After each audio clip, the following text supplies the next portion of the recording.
But this is your Captain Vlog. Bago po tayo pumunta sa ating balita, don't forget to subscribe, like, and share.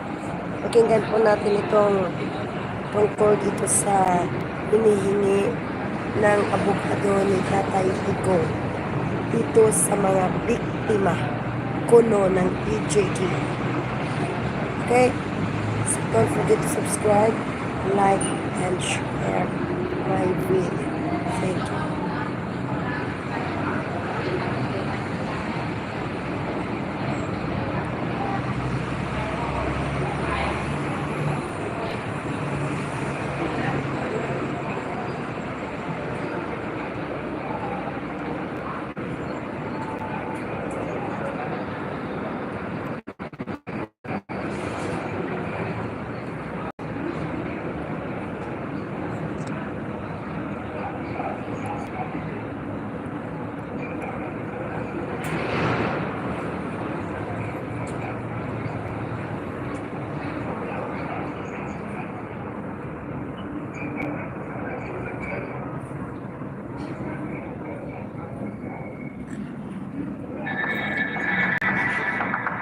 Wait lang, ito.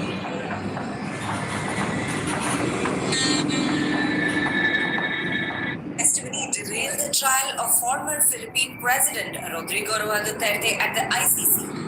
His defense team says yes, and they are pushing back. Duterte's legal team at the International Criminal Court, led by British-Israeli lawyer Nicholas Kaufman, is contesting proposed procedures that would allow alleged drug war victims to testify in the case. The defense objects to a system that could broaden access for victims using variant identification documents. They are calling for stricter proof of identity, which is limiting it only to a Philippine national ID or a valid passport. In a filing dated on the 7th of April, Kaufman argued that this would enhance the reliability of the identity verification process and reduce the risk of fraud. He warned the court that accepting loosely verified documents might lead to misidentification, double counting, and wrongful inclusion of victims. The result? Unnecessary litigation that could delay the trial. This comes after the ICC registry issued a notice on the 2nd of April proposing more flexible victim identification rules. The registry cited delays in the Philippine national ID rollout and suggested accepting voter certifications, senior citizen cards, and other government-issued IDs. Kaufman dismissed this as a vague assertion, arguing it fails to justify such a broad inclusion list.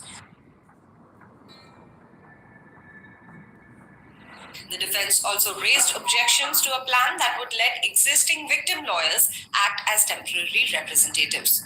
Kaufman insisted only the ICC's Office of Public Counsel for Victims, or the OPCV, should represent victims, warning that multiple lawyers filing submissions could clog the process. He stated allowing submissions by individual lawyers for some applicants while appointing the OPCV for others will lead to double the number of submissions before this chamber. He further added that it may violate Duterte's right to a speedy trial. In a move that underscores the stakes, Duterte has added high-profile international lawyer Dov Jacobs to his ICC defense team. According to a filing from the pre-trial chamber dated 7th of April, Jacobs was formally appointed assistant counsel after the defense submitted a request on the 2nd of April. Jacobs is no stranger to the ICC. With 15 years of experience in international criminal law, he's worked on landmark cases involving Laurent Gbagbo of Ivory Coast and Mohamed Said of the Central African Republic. Before joining the Duterte's team, he completed the solemn undertakings required under Article 5 of the ICC's Code of Professional Conduct for counsel.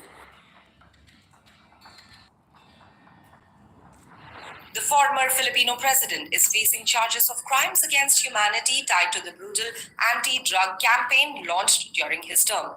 Prosecutors say at least 43 killings tied to the Davao Death Squad and police operations between 2011 and 2019 fall under Duterte's watch. The Philippine government officially reports around 6,000 deaths, but human rights groups estimate that the toll could be as high as 30,000, many of them small-time drug dealers and street-level dealers. The ICC trial is shaping up to be one of the most closely watched international legal battles of the decade. For more details on Rodrigo Ruiz Duterte's Ayan. So, tingnan natin kung ano ang gagawin dito ng mga nagpetisyon doon sa ICC. Kasi nga, inihingan sila Attorney Kaufman ng identification. So, let's see what will happen. This is your Captain Vlog. Ingat po tayo lagi. Bye-bye.